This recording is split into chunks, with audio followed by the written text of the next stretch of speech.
Shukuru na nyie wote ambao mlikuja kusanyika hapa, mliacha shughuli zenu, mkaona ni vema tujumuike sote hapa ili tuchangie neno na tuende kumsifu Mungu na kumwabudu. Jina la Bwana libarikiwe. Amen. Kwa hiyo acha Mungu atubariki sote. Amen, amen.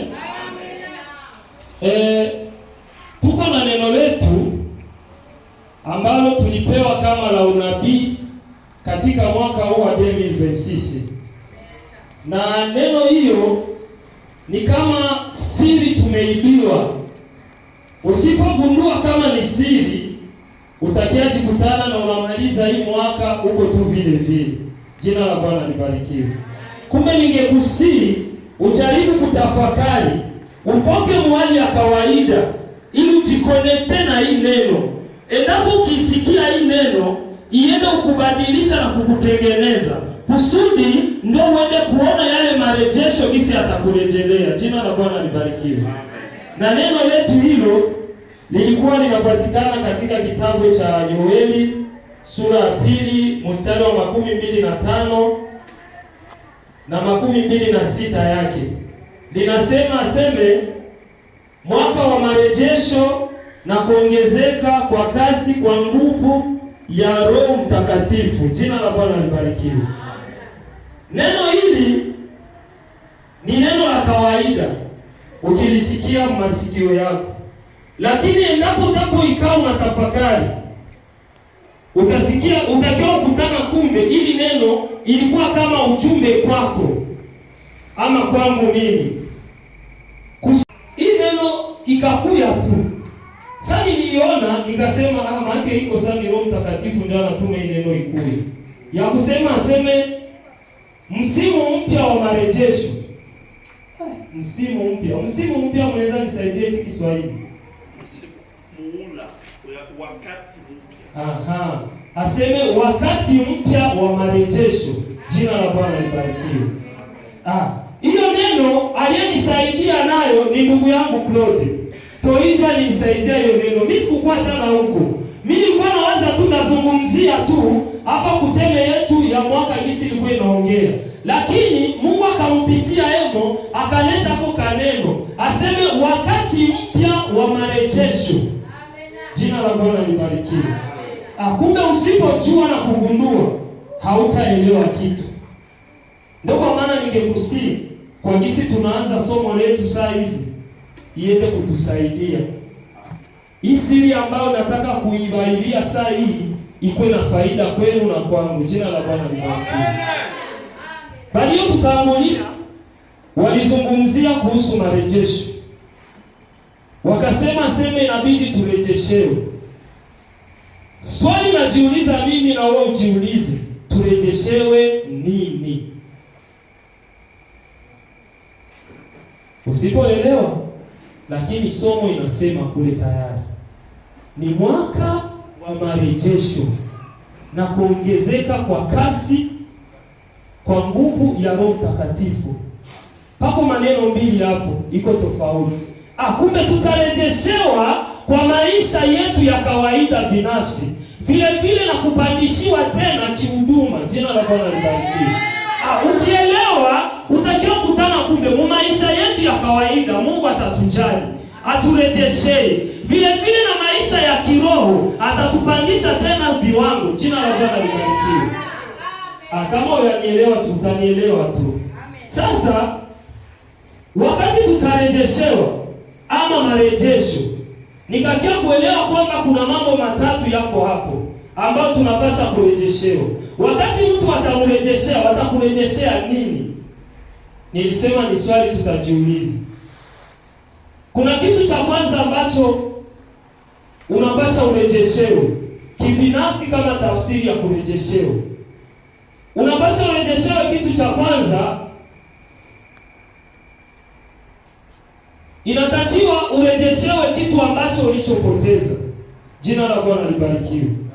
Pointi yetu ya kwanza inazungumza kusema utarejeshewa kile ambacho ulichopoteza.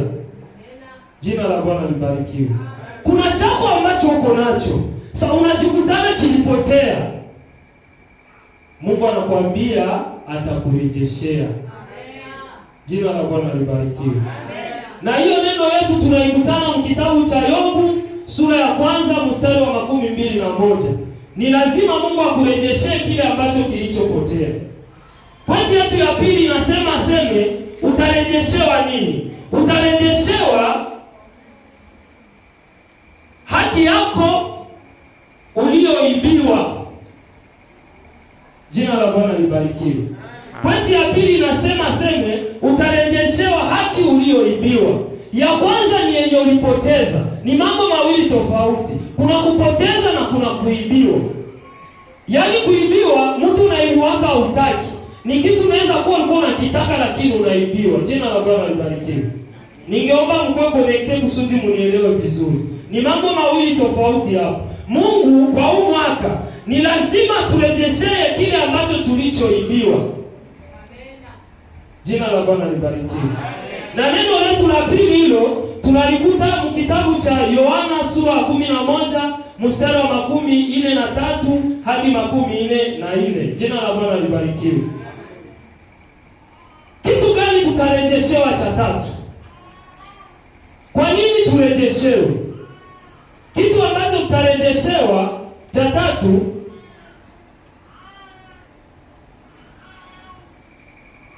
aseme kitu kilikuwa ni chako, unakipana kwa kutaka. Huenda hapo kuna pointi mbili. Huenda inaweza ikawezekana ulikipana kwa kutaka, lakini mwenye ulikipatia hataki, anakikurudishia. Hiyo ndio inakuwa ni kurejeshewa.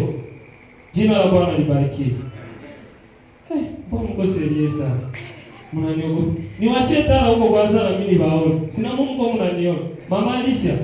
Inshallah, Mungu wangu. Fina hapo hiyo taa niwaone na mimi. Kurejeshewa kitu ambacho ulichokipana kwa hiari yako. Yaani kitu ulikipana unalitaka wewe peke. Ulideklare kama hata mimi nakupatia. Kisha kinarejeshewa. Na hapo ndipo somo letu la siku la leo litashimamia. Kwa hiyo pointi ya tatu. Acha msomaji mzuri aende kutusomea katika kitabu kile cha Ufunuo. Hapana, Luka sura yake ya 15 mstari wa 17 hadi 19. Luka mtakatifu 15:17 hadi 19.